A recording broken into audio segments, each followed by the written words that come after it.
Hi everyone, my name is Kayla, and welcome back to Kay's Hidden Shelf, where we talk about books. Today is episode 7 of Indie Spotlight, where we showcase some upcoming and recently released indie or self-pub books.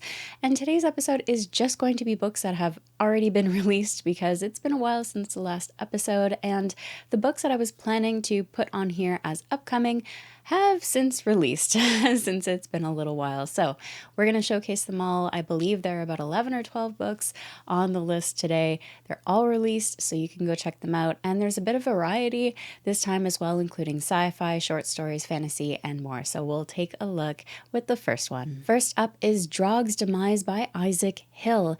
This one is releasing or has been released on October 29th. It's a fantasy novella and prequel to the Dragon Legion and the Sunborn series.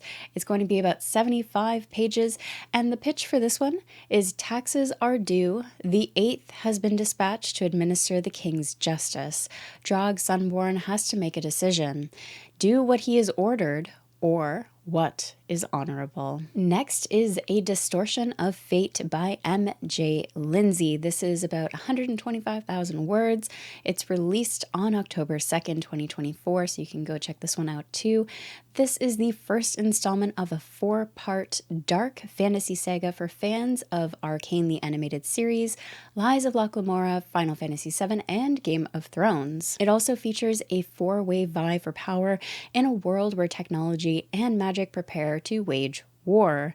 Lots of gadgets and magic, redemption, revenge, and shifting alliances, and a bird.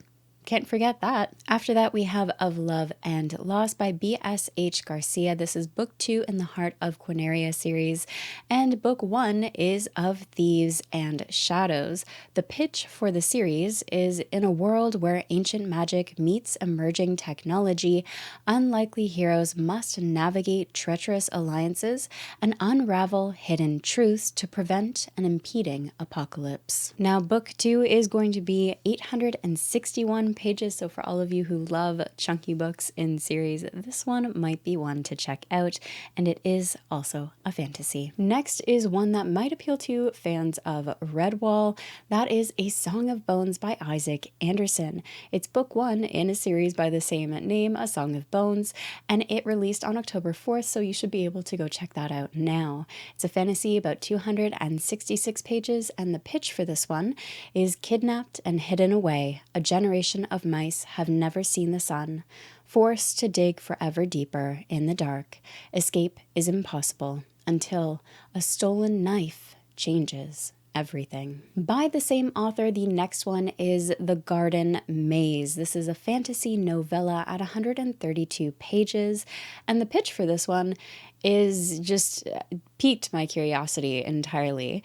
It is Welcome to the Maze. You may never leave. For a little bit more detail, readers will find a character-driven thriller filled with twists and turns, great for fans of the Chronicles of Prydian and The Princess Bride. Next, we have one with an epic cover, and that is Shadowbane by Cal Logan. Now, I'm probably going to pronounce the series name wrong, and I apologize profusely. Fantasy names are hard, but this is book 1 in a Shizium of Souls, and it's a grimdark fantasy about 519 pages.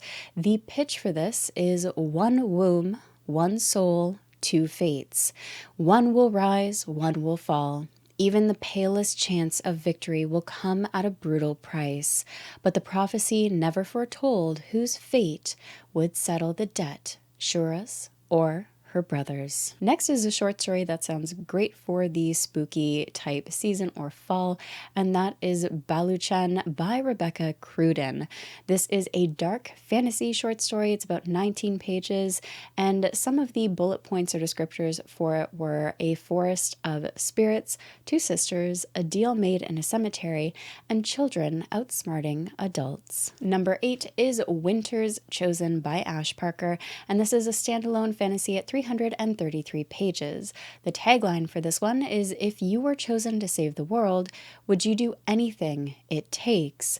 It features eldritch monsters, queer romances, multiple POVs, fighting gods, chosen one trope, just to name a few. Number 9, I am probably going to pronounce wrong as well. The Autolyc Stone by Alex Schuerman. And this is the author's debut and one of the Secret Scribes as well. So go check out the Secret Scribes if you haven't already. I'll have a link in the description below. It's a collective of authors, just fantastic and TBR destroying. It is a fantasy at 456 pages.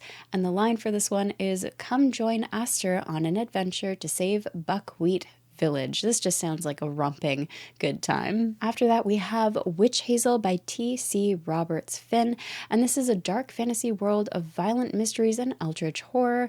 It's about 496 pages, and the pitch for this one is inspired by The Witcher, Blade Runner, and Bloodborne. Witch Hazel begins the episodic journey of Caleb Slow, a pilgrim for the Temple of the Moon, as he traverses a life of violence, demons, and corruption. The 11th one is Lonely Power Armor by Tim Akers. This is a sci-fi novella at 77 pages, so a quick read. I've got 2 pitches for this one. The first is, the war ended, the soldiers died, the universe moved on, but no one told the weapons that outlived their masters. And the second pitch is, if melancholy androids, hunter-killer missiles, and mythic technology and unicorn cartoons are your vibe, maybe give it a try. And last but not least is an entire trilogy, and this is the Scarlet Star Trilogy by Ben Gailey. This is featuring an entirely new interior artwork and designs, new covers. This is a re-release of the trilogy itself. Book 1, just as an idea for page count, is 595 pages, and the pitch for the entire series is a weird West dark fantasy set in alternate 1867 with a blood-based magic system, fae, and gas lamp elements. And that is all of them. I hope to keep a better balance in this episode between different genres, different reading lengths, from short stories, novellas to chunkers, and everything in between. Some sci-fi, romance, fantasy. There's, I hope, a good variety here for all of you, and I would love to know if any of these caught your eye, or if you've read any of these, and if you have any recommendations, leave them down below. I always love hearing from you. As always, thank you so much for watching, and take care of yourselves.